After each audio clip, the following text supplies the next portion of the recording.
देखिए ग्रेविटेशन वाला पार्ट जो है इसके अंदर एक और पार्ट, चैप्टर को दो पार्ट में डिवाइड किया गया है। एक तो ग्रेविटेशन वाला पार्ट है और दूसरा है फ्लोटेशन वाला पार्ट। ठीक है, तो फिजिक्स की जो ब्रांच है जो कि डील करती है लिक्विड की प्रॉपर्टी के साथ, फिजिक्स की वो ब्रांच जो कि लिक्विड की प्रॉपर्टी के साथ डील करती है, उसे हम हाइड्रोस्टैटिक्स कहते हैं। क्या कहते हैं बच्चों? हाइड्रोस्टैटिक्स। ठीक है, हम वो वाली फिजिक्स जो लिक्विड के बारे में बातें करती है उसको हम हाइड्रोस्टैटिक्स कहते हैं। ठीक है, अब इस हाइड्रोस्टैटिक्स के अंदर दो फंडामेंटल लॉ हैं, ठीक है, जो सभी जगह एप्लीकेबल हैं। उनमें से पहला लॉ ये है कि किसी भी लिक्विड के कांटेक्ट में जब भी कोई सरफेस आती है, ठीक है, जब भी लिक्विड के कांटेक्ट में जब भी कोई सरफेस आती है तो वो लिक्विड उस सरफेस पर एक फोर्स लगाता है। क्या लगाता है? फोर्स। जब वो फोर्स लगाता है तो वो फोर्स उस सरफेस के हमेशा परपेंडिकुलर होगा। ऑलवेज कैसा होगा? परपेंडिकुलर। इस बात का क्या मतलब है सर? इस बात का मतलब ये है, जैसे मान लो एग्जाम्पल के लिए आप एक बकेट में पानी भर लो, ठीक है, एक बकेट के अंदर आपने पानी भर लिया, मान लो ये बकेट है और इस बकेट के अंदर आपने पानी भर लिया, ठीक है।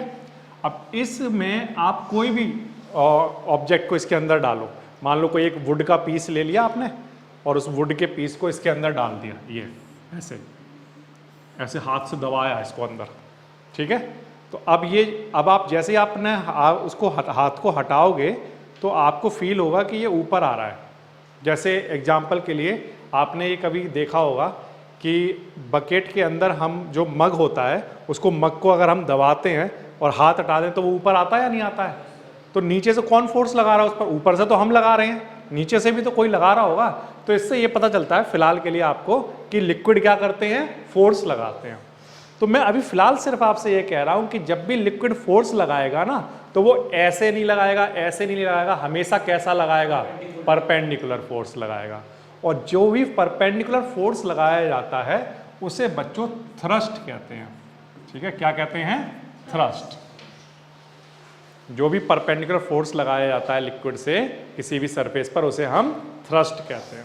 ये बात समझ में आ गई? क्लियर है थ्रस्ट क्या होता है? ठीक है, अच्छा, इसके बाद बच्चों एक और वेरी इंपॉर्टेंट वाली बात बताता हूं आपको। वो क्या है?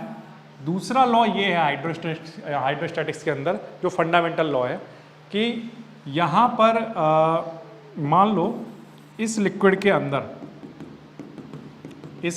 अंदर मैं यहाँ से कहीं से कोई एक प्रेशर अंदर डालूं, इस लिक्विड के अंदर यहाँ से क्या लगाऊं? प्रेशर। ठीक है, जैसे मान लो ये पिस्टन है, इस पिस्टन से यहाँ पर ये लिक्विड भरा हुआ है, इस पिस्टन को अंदर की तरफ दबाऊं, अंदर की तरफ क्या कर रहा हूँ? दबा रहा हूँ। तो दबाने पर यहाँ पर क्या होगा? मैं इस लिक्विड पर प्रेशर लगा रहा हूँ। तो जब मैं इस लिक्विड पर प्रेशर लगाऊंगा ना तो वो प्रेशर जितना भी लिक्विड है उस सब में इक्वली डिस्ट्रीब्यूट हो जाएगा। कैसा डिस्ट्रीब्यूट हो जाएगा? इक्वली डिस्ट्रीब्यूट हो जाएगा। तो इसको आप ऐसे समझ सकते हो, जैसे मान लो आपने एक बकेट में पानी भर लिया, ठीक है, और उसको अपने हाथ से दबाने की कोशिश कर रहे हो, या हाथ से नहीं, मान लो कोई आपने एक ऑब्जेक्ट ले लिया उससे दबाने की कोशिश कर रहे हो, पानी को पूरा अंदर लेकर जा रहे हो, दबाते हुए अंदर लेकर जा रहे हो। तो जब आप प्रेशर लगाओगे ना तो वो प्रेशर ऐसा नहीं है कि किसी एक पर्टिकुलर पॉइंट पर लग रहा होगा। लिक्विड में जितना भी लिक्विड वहां पर है वहां पर सभी जगह पर वो प्रेशर कैसा हो जाएगा? इक्वली ट्रांसफर हो जाएगा। ठीक है, जब आपने इस लिक्विड को यहाँ से दबाया, जैसे मान लो आपने ऊपर से ऐसे दबाना शुरू किया, तो ऐसा नहीं है कि यहाँ पर आप देखोगे तो प्रेशर कुछ और होगा, यहाँ कुछ और होगा, नहीं। आपने जब डाला, मान लो आपने 10 प्रेशर डाला, 10 कोई वैल्यू मैं यहाँ लिख रहा हूँ 10, तो वो 10 क्या होगा? सब में इक्वल डिवाइड हो जाएगा। वो जैसे मान लो 1 1 1 1 सबको मिल गया, ऐसे करके इक्वल डिवाइड हो जाएगा। तो दो फंडामेंटल लॉ हैं। पहला लॉ क्या है कि लिक्विड जब भी किसी सरफेस पर फोर्स लगाता है तो ऑलवेज परपेंडिकुलर फोर्स लगाता है, उसे हम क्या कहते हैं? थ्रस्ट कहते हैं। और जब भी किसी लिक्विड पर प्रेशर लगाया जाता है तो वो प्रेशर उस लिक्विड में इक्वली डिस्ट्रीब्यूट हो जाता है। ये बात आपको समझ आ रही है? ठीक है, ये तो बच्चों बात हो गई लिक्विड की। ठीक है, अब हम पहले इस टर्म को पूरा डिटेल में समझने की कोशिश करेंगे कि ये थ्रस्ट क्या है और दूसरा प्रेशर क्या है। इसको समझने की कोशिश करते हैं। ठीक है, देखो थ्रस्ट तो मैं ये कहूँगा कि अभी आप फिलहाल लिक्विड के लिए नहीं, आप एक जनरल स्टेटमेंट बना लो कि जब भी किसी बॉडी पर परपेंडिकुलर फोर्स लगता है, ठीक है, तब हम क्या उसी फोर्स का नाम क्या रख देते हैं? थ्रस्ट। फिर से सुनो, जैसे मान लो ये सरफेस है, ठीक है, इस सरफेस पर मैं ऐसे लगा रहा हूं फोर्स, तो आप क्या कहोगे? अब मैं क्या लगा रहा हूं? फोर्स। ठीक है, अब सुनना, अब मैं 90 डिग्री पर लगा रहा हूं, तो अब आप ये नहीं कहोगे मैं फोर्स लगा रहा हूं, अब क्या कहोगे? क्या लगा रहा हूं? थ्रस्ट लगा रहा हूं। फोर्स का नाम ही क्या है? थ्रस्ट। कब? जब फोर्स कैसा लग रहा हो? परपेंडिकुलर। ये बात आ रही है आपको समझ में? तो थ्रस्ट तो ये हो गया। अब दूसरी चीज, फिर ये प्रेशर क्या होता है? क्योंकि हमने तो सुना था कि जब फोर्स लगाते हैं पर यूनिट एरिया पर वो प्रेशर होता है, तो ये थ्रस्ट और प्रेशर में डिफरेंस क्या है उसको समझने की कोशिश करो। तो प्रेशर का 2-3 एप्लीकेशन ऐसी हैं जो आपने अपनी डेली लाइफ में एक्सपीरियंस की होंगी। सुनना ध्यान से क्या क्या। जैसे आप कभी रेत पर खड़े हुए हो, कभी गोवा हुआ या कुछ ऐसी जगह पर गए होगे, तो वहाँ पर रेत पर जब, या कहीं भी भाई अपनी गली में भी आपने कभी कोई रेत का जैसे टीला बना हुआ है उस पर खड़े हो जाना, तो जब आप खड़े हो जाओगे आप देखोगे अंदर धंसना स्टार्ट हो जाओगे, हाँ या ना? यस और नो? यस। लेकिन अगर आप ऐसे खड़े नहीं होते हो, परपेंडिकुलर खड़े नहीं होते हो, आप लेट जाते हो उस पर, अगर आप लेट जाओगे तो क्या आपकी बॉडी उतनी ही अंदर जाएगी जितनी पहले गई थी जब आप खड़े थे? तो आंसर है नो, नहीं जाएगी। ये बात आपको समझ में आ रही है? तो फिर आपने सोचना स्टार्ट किया कि ऐसा क्या हुआ कि जब मैं खड़ा था, रेत के ऊपर खड़ा था, तब तो वो अंदर जा रही थी मेरी बॉडी उसमें, और जब मैं उसके ऊपर लेट गया तो वो अंदर नहीं जा रही थी। यानी कि ज्यादा एरिया जब कांटेक्ट में आता है तो इसका मतलब वहां पर हमारा अंदर जाने की प्रोबेबिलिटी क्या हो जाती है? कम हो जाती है। जब एरिया ज्यादा हो गया, हम पूरा लेट गए, तो अब रेत अंदर नहीं जा रहा। ये बात समझ में आ रही है? अच्छा, अब दूसरा सुनो। जैसे मान लो इंजेक्शन लगाते हैं, इंजेक्शन में बिल्कुल पतला वाला होता है उनका निडल, है ना? तो वो आगे से जैसे ही वो इसमें डालेगा तो तुरंत अंदर चला जाएगा, है ना? अब मैं ये मेरा जो पेन है, ये जितना वो निडल होता है क्या उतना पतला है? नहीं। अब मैं इसको डालने की कोशिश कर रहा हूँ, क्या ये अंदर जा रहा है? नहीं जा रहा। लेकिन अगर ये बिल्कुल पतला कर दिया जाए, बहुत छोटा, बिल्कुल पतला, मतलब निडल के इतना पतला कर दिया है, तो क्या ये अंदर जाने की प्रोबेबिलिटी बढ़ जाएगी? तो आंसर है बढ़ जाएगी। तो मैंने ये सोचा कि जब एरिया बड़ा हो गया तब तो ये अंदर नहीं जा रहा, तब वहां पर प्रेशर नहीं लग पा रहा, उतना नहीं लग पा रहा। लेकिन अगर ये पतला होता है इसका एरिया, तो ये आराम से अंदर चला जाता। ये बात आ रही है आपको समझ में? या फिर एग्जाम्पल के लिए, जैसे मान लो आपको एक एप्पल काटना है, अब मैं आपको एक नाइफ दे दूं, एक ऐसा नाइफ है जो बिल्कुल शार्प है, तो उसको काटोगे इजीली कट जाएगा। और मैंने एक ऐसा नाइफ दे दिया जो ब्लंट है ना, वो शार्प नहीं है, ब्लंट है, तब आप काटोगे बहुत मुश्किल से कटेगा, उससे कटेगा ही नहीं, है ना? तो एक से एक बात समझ में आती है कि जब भी हम किसी बॉडी पर प्रेशर लगाते हैं, ठीक है, तो वो जो प्रेशर है वो एरिया के कैसा होता है? Inversely proportional. एरिया के कैसे पता चला हमें? जब हम ऐसे खड़े हुए थे रेत के ऊपर, तो हमारा एरिया, हमारे पैरों का जो एरिया है वो तो कांटेक्ट में जो आ रहा था वो कैसा था? कम। तो क्या ज्यादा लग रहा था? हम अंदर चले गए। लेकिन जब मैं रेत पर लेट गया था तो क्या बढ़ गया? एरिया। क्या कम लगा? प्रेशर। ये बात आ रही है आपको समझ में? ऐसी निडल वाला केस लो, निडल के केस में क्या कम है? एरिया। तो क्या इजीली लग गया? प्रेशर। एरिया कम है, प्रेशर इजी लग गया। अब ये इतना मोटा हो गया, अब क्या बढ़ गया? एरिया। अब क्या नहीं लग पा रहा? प्रेशर। बात आ रही है आपको समझ में? ऐसे ही यहाँ पर नाइफ वाले केस में भी, नाइफ जब बिल्कुल पतला शार्प होगा तो इजीली कट हो जाएगा, ठीक? ब्लंट होगा, मोटा है, अब वो इजीली कट नहीं हो रहा। तो इसका मतलब जब भी एरिया बड़ा होगा प्रेशर कम लगेगा। हम फोर्स लगा रहे हैं, हम प्रेशर नहीं लगा रहे हैं। हम क्या लगा रहे हैं? फोर्स लगा रहे हैं। मेरी बॉडी के अंदर अलग अलग ऑब्जेक्ट पकड़ने से क्या मेरी बॉडी के अंदर ताकत भी अलग अलग हो जाती है? एग्जाम्पल, मेरी बात सुनना ध्यान से। मैं निडल पकड़ा हूं तो मैं ज्यादा ताकतवर हूं, और मैंने ये पकड़ लिया तो मैं कम ताकतवर हूं। ऐसा होता है क्या? नहीं, उससे कोई फर्क नहीं पड़ेगा। मेरी बॉडी में जितनी ताकत है वो उतनी रहेगी। तो मैं निडल में भी उतना ही प्रेशर लगाता हूं, इसमें भी उतना ही प्रेशर लगा सकता हूं। प्रेशर नहीं, क्या? फोर्स। ठीक है? तो मैं अगर थोड़ा सोचना ध्यान से, मैं निडल पर भी उतना ही फोर्स लगा रहा हूं और इस पर भी उतना ही फोर्स लगा रहा हूं, ये अंदर नहीं जा रहा, लेकिन निडल अंदर जा रही है। ठीक है? ये बात समझ में आ रही है? तो इसका मतलब ये हो गया कि जो हम फोर्स लगाते हैं वो तो समझ में आता है, वो तो डायरेक्टली प्रोपोर्शनली होता है। इस बात का क्या मतलब हुआ सर? इस बात का मतलब ये होगा कि अगर मैं निडल पर थोड़ा सा फोर्स लगाऊं तो वो थोड़ी अंदर जाएगी, मैं ज्यादा लगा दूं तो यानी कि फोर्स ज्यादा लगाने पर प्रेशर भी ज्यादा लग गया। ये बात आ रही है आपको समझ में? अगर मैं जो मेरा शार्प नाइफ है उसकी बात करो, सिर्फ शार्प नाइफ की, शार्प नाइफ से मैं थोड़ा सा फोर्स लगाऊं तो एप्पल थोड़ा सा कटेगा, ज्यादा फोर्स लगा दूं तो ज्यादा कट जाएगा। तो इसका मतलब फोर्स ज्यादा लगाने पर प्रेशर भी ज्यादा होता है, लेकिन एरिया ज्यादा हो जाने पर प्रेशर कम हो जाता है। तो इन दोनों बातों से ये समझ में आता है कि जो प्रेशर है वो फोर्स के तो डायरेक्टली प्रोपोर्शनल होता है, बट एरिया के इनवर्सली प्रोपोर्शनल होता है। डायरेक्टली प्रोपोर्शनल का मतलब ये बढ़ेगा तो ये भी बढ़ेगा, ये तो हो गया डायरेक्टली प्रोपोर्शनल। इनवर्सली का क्या मतलब होता है कि अगर ये बढ़ेगा तो ये घटेगा, इसका मतलब ये होता है। ये समझ आया? ठीक। सो ये बच्चों प्रेशर का कॉन्सेप्ट है।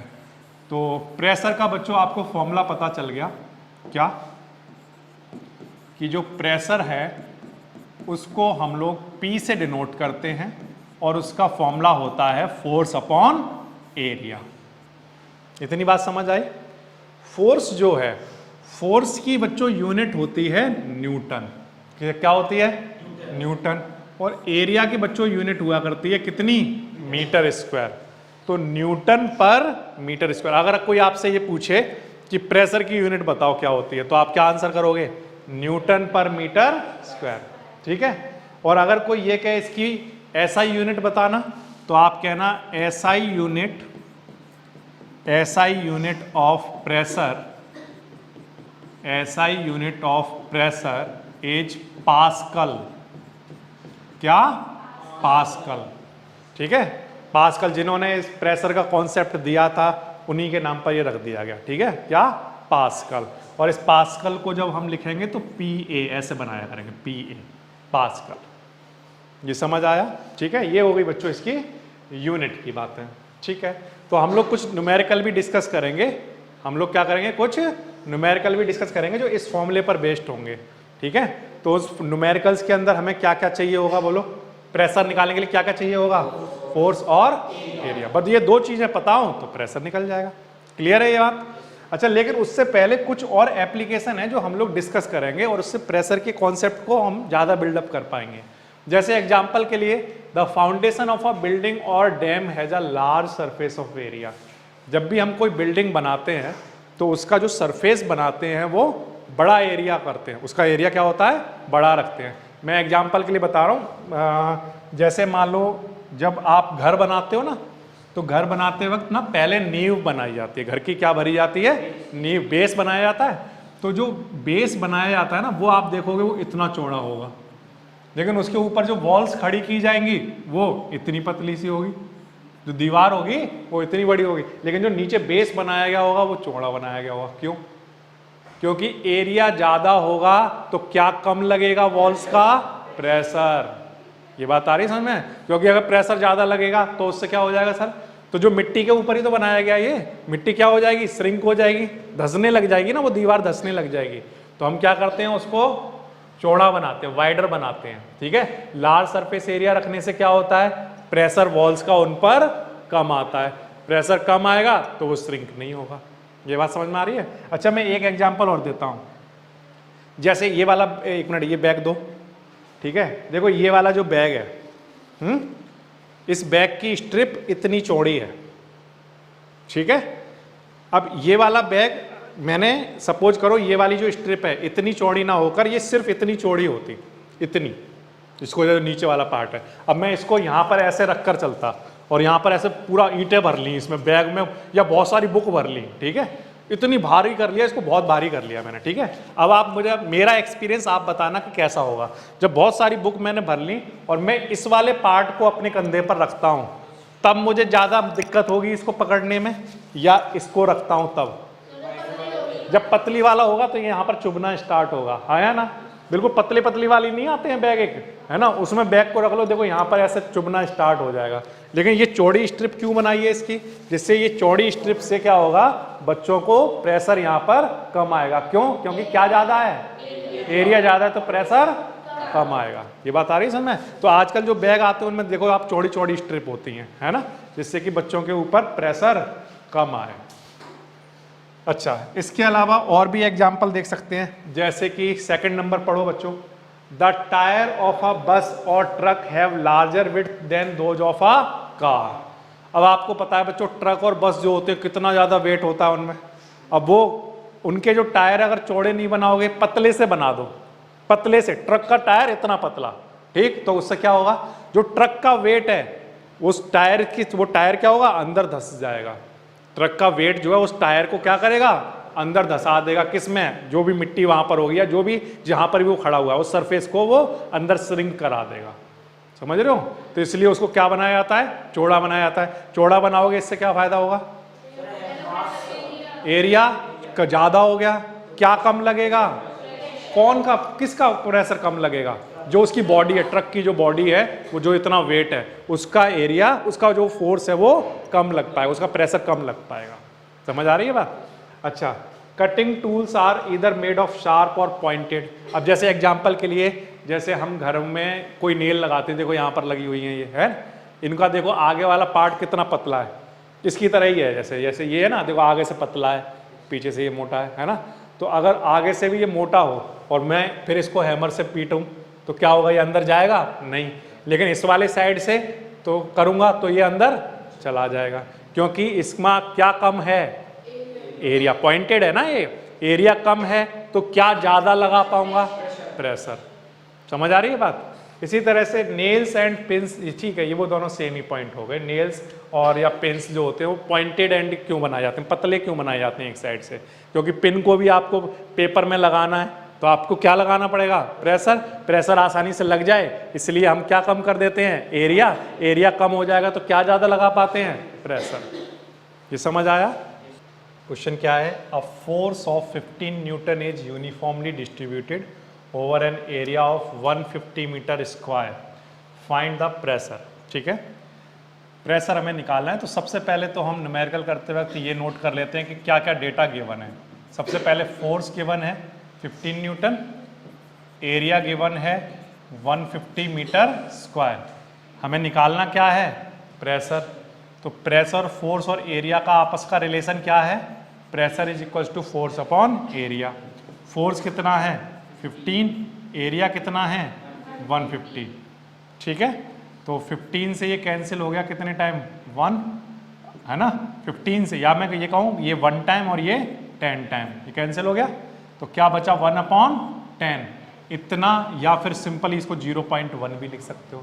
कितना, 0.1 इतना, क्या, पास्कल। क्या लिखोगे, पास्कल, या न्यूटन पर मीटर स्क्वायर लिखना चाहो, दैट इज ओके। ठीक है, इस तरह से अगर कोई न्यूमेरिकल आ जाता है तो फोर्स और एरिया उसमें से निकाल लो, वैल्यू पुट करो, आपका आंसर आ जाएगा। ठीक है ना। मान लो बच्चों आपके पास ये 2 कंटेनर हैं, ठीक है, इन दोनों कंटेनर के वॉल्यूम आपस में इक्वल है। क्या इक्वल है, वॉल्यूम। वॉल्यूम का क्या मतलब हो गया, जैसे एग्जाम्पल के लिए आप इन 2 बोतल को कंसीडर करो। ठीक है, ये जो दोनों बोतल हैं ये दोनों ही 1 लीटर की बोतल हैं, तो 1 लीटर इन दोनों का क्या है, वॉल्यूम। ठीक है, तो ये इक्वल वॉल्यूम वाली बोतल है, इक्वल वॉल्यूम की है। अब आप अभी इसी टाइम इसमें ये देखकर बताओ कि किस बोतल के अंदर अभी मास ज्यादा है, किस बोतल के अंदर मास कम है। ये वाली बोतल के अंदर मास ज्यादा है, इस वाली बोतल के अंदर मास कम है। तो आपने कहा इस वाली बोतल के अंदर मास ज्यादा है, इस वाली बोतल के अंदर मास कम है। अब मैं बच्चों इन दोनों बोतल को पकड़ रहा हूं, आपको क्या लगता है मुझे कौन सी भारी लग रही होगी, हैवी। ये वाली हैवी लग रही होगी और ये वाली थोड़ी लाइट लग रही होगी। ये बात समझ में आ रही है?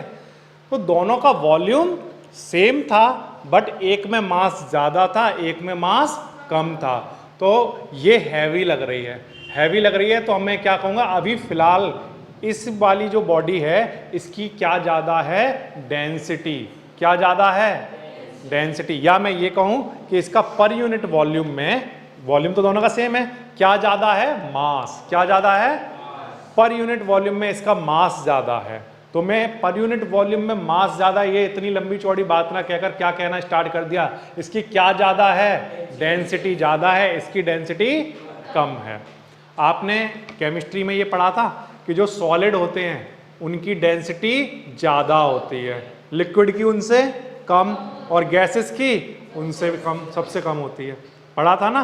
तो इस बात का क्या मतलब था कि पर यूनिट वॉल्यूम में जो मास है वो गैस का सबसे कम होता है, लिक्विड का मास पर यूनिट वॉल्यूम में उससे ज़्यादा, और अगर मैं कहूँ सॉलिड का सबसे ज़्यादा। इस बात का क्या मतलब है?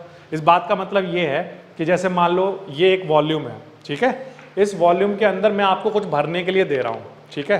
तो जैसे मान लो एग्जाम्पल के लिए सबसे पहले मैंने भरने के लिए दिया कि इसमें पाउडर भर दो। क्या भर दो? पाउडर भर दो। कोई भी पाउडर ले लो, या सैंड ले लो, या शुगर ले लो, या कोई भी पाउडर ले लो जो आप, या चौक पाउडर ले लो, कुछ भी मैंने आपको भरने के लिए दिया, इसमें आपने भर दिया, बहुत सारा पाउडर इसमें भर दिया, फुल भर दिया इसको, ठीक है। अब उसका मास देख लिया, कितना मास आ गया, ठीक है, उसको वेट कर लिया हमने, कहीं पे मास पता कर लिया उसका कितना है। तो अच्छा, अब दूसरा टास्क दे रहा हूँ, अब मैं इसमें लिक्विड भरने के लिए दे रहा हूँ, जैसे पानी भरने के लिए दे दिया। अब आपने पानी भरा इसके अंदर और फिर उसका मास देख लिया कितना आया, ठीक। अब तीसरा, अब मैं कह रहा हूँ इसमें परफ्यूम भरो, ठीक है, क्या भरो? परफ्यूम भर दो। तो या मैं कहूँ इसमें एयर भर दो, तो इसमें अभी यहाँ से एयर अंदर भर गई होगी, अब मैंने इसको बंद कर दिया, एयर भर चुकी है अंदर पूरी बोतल के अंदर, और अब मैंने क्या किया, अब इसका वेट कर लिया। तो आपको क्या लगता है, पाउडर वाले केस में, वाटर वाले केस में, या एयर वाले केस में, किस केस के अंदर सबसे ज्यादा वेट निकला होगा? पाउडर वाले के केस में सबसे ज्यादा। तो आप क्या कहना स्टार्ट करोगे कि पर यूनिट वॉल्यूम, वॉल्यूम तो तीनों को हमने कैसा दिया था? सेम। तो पर यूनिट वॉल्यूम में किसका मास सबसे ज्यादा आ गया? सॉलिड का। उससे कम किसका आ पाया? लिक्विड का। और उससे कम गैस का। ये बात समझ में आई? तो हमने इसको ऐसे ना कहकर ये कहना स्टार्ट कर दिया है कि पर यूनिट वॉल्यूम में जो मास होता है ना, उसी को हम उसकी क्या कहते हैं? डेंसिटी कहना स्टार्ट कर दिया, ठीक है। ये वाली बात क्लियर है? सो यही बच्चों इसकी डेफिनेशन बन गई कि व्हाट इज डेफिनेशन? डेंसिटी की डेफिनेशन बन गई, density is mass per unit volume, mass per unit volume. ठीक है बच्चों, ये बात आपको समझ आ रही है? ठीक है। अब बच्चों एक बात ध्यान दो, बोर्ड पर ध्यान दीजिए। ये जो मास है ना, इसकी बच्चों यूनिट हुआ करती है केजी। कोई भी मास है उसकी यूनिट क्या होगी? ऐसा यूनिट केजी। अच्छा, वॉल्यूम की अगर हम बात करें तो बच्चों वॉल्यूम की यूनिट होती है मीटर क्यूब। तो डेंसिटी की यूनिट बताइए कितनी होगी? केजी पर मीटर क्यूब। केजी पर मीटर क्यूब। वॉल्यूम की यूनिट क्या होती है? मीटर क्यूब, है ना। तो अगर कोई पूछे आपसे डेंसिटी की यूनिट बताना, तो आप क्या कहोगे? केजी पर मीटर क्यूब। क्लियर है? या कई बार ऐसा भी हो सकता है कि अगर ग्राम में बता रहे हो, ग्राम में, और सेंटीमीटर में बता रहे हो, तो ग्राम पर सेंटीमीटर क्यूब, ये भी क्या है? यूनिट है। लेकिन आपसे अगर कभी भी कोई पूछता है तो आप क्या आंसर दोगे? पहले केजी पर मीटर क्यूब। और कोई कहे कि ग्राम और सेंटीमीटर में बताना, तब आप क्या कहोगे? ग्राम पर सेंटीमीटर क्यूब। ये समझ आया आपको? ठीक है। वाटर की डेंसिटी होती है 1000 केजी पर मीटर क्यूब, और अगर ग्राम पर सेंटीमीटर क्यूब में बताना है तो नोट कर लो कितनी? 1 ग्राम पर सेंटीमीटर क्यूब। ठीक है। ये तो हो गई, जैसे मैंने वाटर का आपको बताया है ना बच्चों, इसी तरह से सभी एलिमेंट्स की, कंपाउंड्स की अलग अलग डेंसिटी आपको देखने को मिलेगी। जैसे एग्जांपल के लिए एल्यूमिनियम की अगर कोई आपसे पूछे, कोई पूछेगा नहीं क्योंकि ये टेबल आपको याद नहीं करनी है, मैं सिर्फ कुछ एग्जांपल्स के लिए बता रहा हूँ। एल्यूमिनियम की, एल्यूमिनियम की कितनी होती है? तो आंसर है 2.7 इंटू 10⁻³ इतनी केजी पर मीटर क्यूब। ठीक है। या फिर आप चाहो तो ऐसे समझ लो, इसको ऐसा ना लिखकर ऐसे लिख सकते हो, 2700 केजी पर मीटर क्यूब। इतनी होती है एल्यूमिनियम की, 2700 केजी पर मीटर क्यूब। ठीक है। अब बच्चों एक वेरी इंपॉर्टेंट वाली बात बताने जा रहा हूं, सबका ध्यान बोर्ड पर रहेगा। देखो यहां पर मैंने आपको 2 डेंसिटी बताई। एक तो मैंने आपको डेंसिटी बताई वाटर की, एक मैंने डेंसिटी बताई एल्यूमिनियम की। इन दोनों में से देखकर बता सकते हो वाटर और एल्यूमिनियम में से कौन ज्यादा भारी है, हैवी है। कैसे पता किया? क्या ज्यादा है? Very good. देखो एल्यूमिनियम और वाटर दोनों की डेंसिटी बोर्ड पर लिखी हुई है, लेकिन सर आप ध्यान दो कि पर मीटर क्यूब के लिए इसका मास कितना है 2700 kg और इसका मास सिर्फ कितना है 1000 kg। तो कौन ज्यादा हैवी हुआ, ये है ना, कौन ज्यादा हैवी हुआ, एल्यूमिनियम, इसकी डेंसिटी ज्यादा है। ये बात आपको समझ में आई, ये वाली बात क्लियर हुई या नहीं हुई, एल्यूमिनियम की डेंसिटी ज्यादा है। अच्छा अब मैं आपसे ये पूछता हूं कि कितनी ज्यादा है, अब आप फंस गए, अब ये तो गड़बड़ हो गई सर, अब हमें क्या पता चलेगा कितनी ज्यादा है। ये तो पता है सर एल्यूमिनियम की तो ज्यादा, देखने से पता चल रहा है ये 1000 है और ये 2700 है, लेकिन कितनी ज्यादा है। तो आंसर है कि हम एक काम कर रहे हैं सर, सबसे बढ़िया तो आसान तरीका है, एल्यूमिनियम की डेंसिटी कितनी है, ठीक है, और वाटर की कितनी है 1000, इससे डिवाइड करा लो तो ये कैंसिल हुआ, कितना बचा 2.7। तो आप क्या कहोगे, आप कहोगे एल्यूमिनियम वाटर से 2.7 टाइम्स क्या है, हैवी, क्या है, हैवी। ये बात समझ में आ रही है, 2.7 टाइम्स हैवी है, ठीक है। और ये जो मैंने बोर्ड पर आपको निकाल कर दी है ना, इसको प्यारे बच्चों कहते हैं रिलेटिव डेंसिटी। क्या कहते हैं, रिलेटिव डेंसिटी। जब मैंने आपसे ये पूछा था, ध्यान दीजिए, जब मैंने आपसे ये पूछा था कि वाटर और एल्यूमिनियम में से कौन ज्यादा हैवी है, तो आपने क्या कहा था, एल्यूमिनियम। और मैंने कहा कितना हैवी है, तो कई बच्चों ने ये करना शुरू किया होगा, 2700 में से 1000 माइनस करना शुरू कर दिया होगा, आया ना, जरूर किया होगा। 27 में से 1000 माइनस कर देते हैं, 1700 kg पर मीटर क्यूब ज्यादा हैवी है। इस बात का क्या मतलब हुआ, हम जब बताते हैं कि कितना हैवी है तो हम टाइम्स में बता रहे हैं कितने टाइम्स हैवी है, ठीक है। इस बात का मतलब ये हो गया कि अगर मैं इस 2.7 का मल्टीप्लाई किस में करा दूं, 1000 में, तो किसकी डेंसिटी निकल कर आ जाएगी, एल्यूमिनियम। यानी एल्यूमिनियम 2.7 टाइम्स क्या है, हैवियर देन वाटर, ठीक है। ये उसकी रिलेटिव डेंसिटी है। तो अगर मान लो किसी भी सब्सटेंस की आपको रिलेटिव डेंसिटी निकालनी है तो कैसे निकालोगे, तो आंसर सर पहले ऊपर तो लिख लेंगे उस सब्सटेंस की डेंसिटी, नीचे किसकी डेंसिटी लिखी जाएगी, ऑलवेज किसकी डेंसिटी, वाटर की, ऑलवेज वाटर की ही लिखोगे आप, किसकी लिखोगे, वाटर की। तो हम हमेशा वाटर से कंपैरिजन कराएंगे, समझ आ रही है बात, किससे कंपैरिजन कराएंगे, ऑलवेज वाटर से। तो क्या फॉर्मूला बना सर, सही बच्चे बताएंगे, रिलेटिव डेंसिटी का फॉर्मूला बना क्या, तो आंसर है डेंसिटी ऑफ सब्सटेंस, जिस सब्सटेंस की भी सर आप बातें करना चाहते हो सब्सटेंस की डेंसिटी ऊपर लिख लो और नीचे किसकी डेंसिटी, वाटर की। वो कह रहा है always water density of water, ठीक है। और डेंसिटी ऑफ वाटर याद रखोगे कितनी होती है, फिक्स है, कितनी, 1000। चलो मैं अब बोर्ड पर आपके सामने एक डेंसिटी लिख रहा हूं और आप उसकी रिलेटिव डेंसिटी बताओगे उस सब्सटेंस की, ठीक है।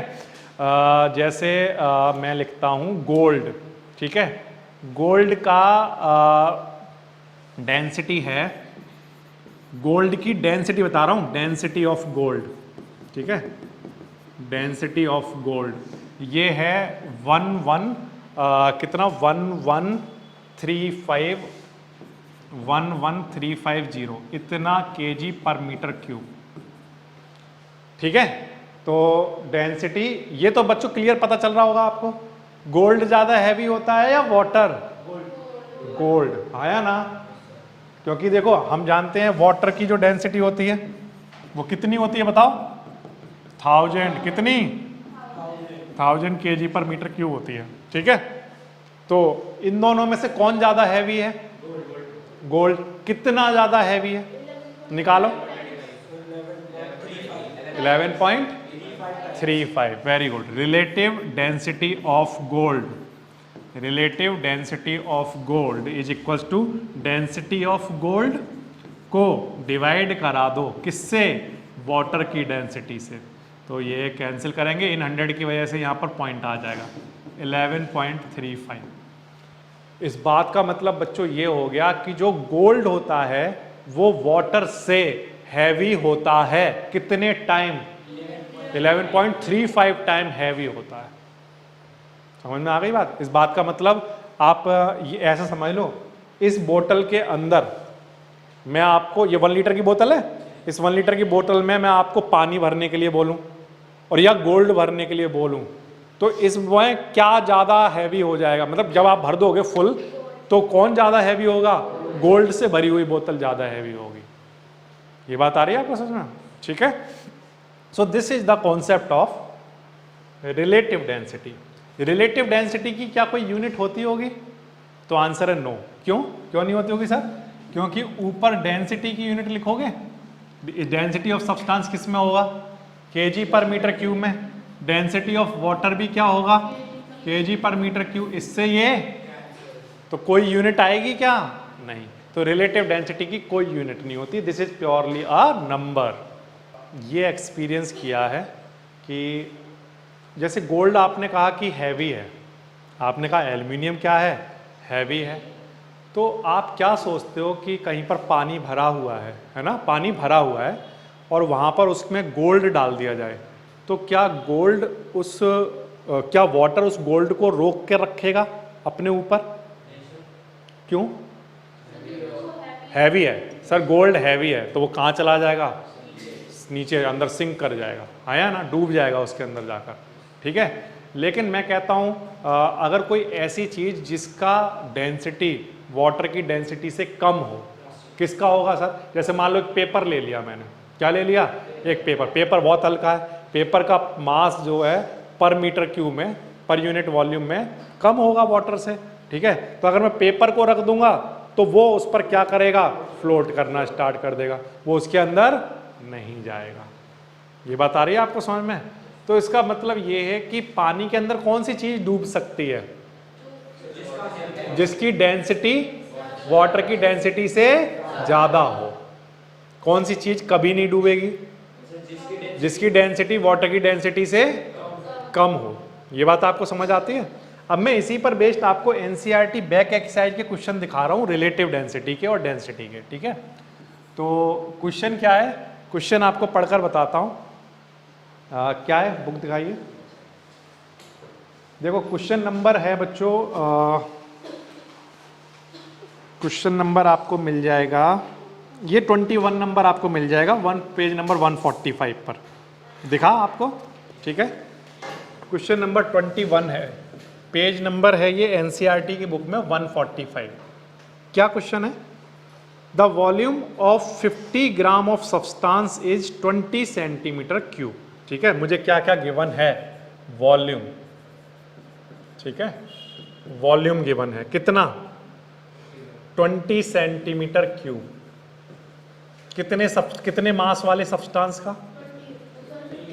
कितना? 50 ग्राम। 50 ग्राम मास है और इतना वॉल्यूम है। ठीक है। If the density of water की डेंसिटी बता रखी है, कितनी है? कितनी होती है? फिक्स है कितनी?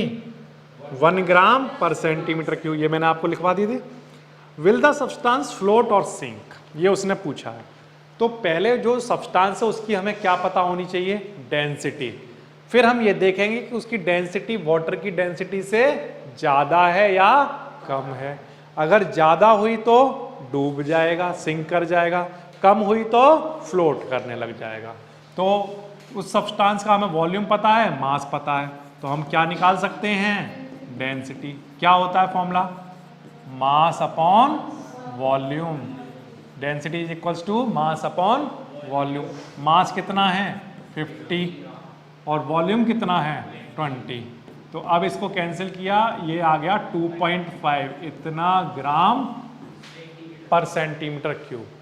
देखो बच्चों वाटर की डेंसिटी ये है, ठीक है, और जो सब्सटेंस है उसकी डेंसिटी ये है, density of substance, density of substance, ठीक है, कितनी है? 2.5 ग्राम पर सेंटीमीटर क्यूब। अब मुझे बताओ देखकर, सब्सटेंस की डेंसिटी ज्यादा है या वाटर की डेंसिटी ज्यादा है? सब्सटेंस की डेंसिटी ज्यादा है, तो बताओ वो डूब जाएगा कि ऊपर तैरता रहेगा? डूबेगा, यानी सिंक कर जाएगा। तो हमारा आंसर क्या आना चाहिए? Substance will sink. ये समझ आया? बिल्कुल आसान है, डेंसिटी निकाल कर कंपेयर करा लो। ठीक है, इसी तरह से बच्चों आप नेक्स्ट क्वेश्चन नंबर 22 भी पढ़ सकते हैं। क्वेश्चन नंबर 22 पढ़ रहा हूं, क्या है इसी पेज पर, the volume of 500 gram sealed packed, mass दे रखा है पहले तो कितना, 500 ग्राम, ठीक है, उसका वॉल्यूम भी दे रखा है, बताओ कितना, कितना 350 सेंटीमीटर क्यूब। इसमें भी कोई दिक्कत नहीं। अच्छा सर, अब क्या करें, अगर वाटर की डेंसिटी 1 ग्राम है, अब उसने वाटर की डेंसिटी बता दी, density of water, density of water कितनी है, 1 ग्राम पर सेंटीमीटर क्यूब।